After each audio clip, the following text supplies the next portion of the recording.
There are many tools to help you manage and control your trades.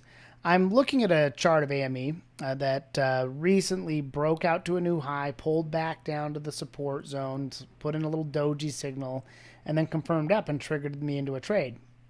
Now, we've got trail stop, stop loss order, and a target order out there at the extended target. So target one would have been somewhere in this ballpark, target two out here at the top of the channel.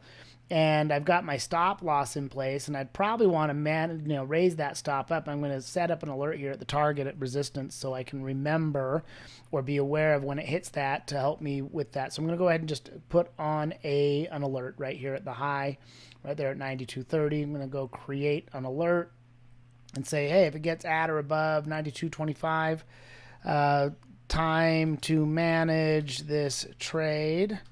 Adjust stop loss up to break even, and consider scaling out a few shares and taking a profit. So I'm just giving myself a directive just to remind myself what to do and why I set that alert. And I'm going to go ahead and create that alert, and that shows up in there. And once that alert hits, boom, it'll send notification to me, to my phone, to my email, and remind me that, hey, I wanted to manage this trade. So I got my stop, I got my target, and I got an alert to help me better manage that trade. Alerts can be your best friends to help you, again, remember what you need to do on your trade management, to let you know when certain price criteria have been met.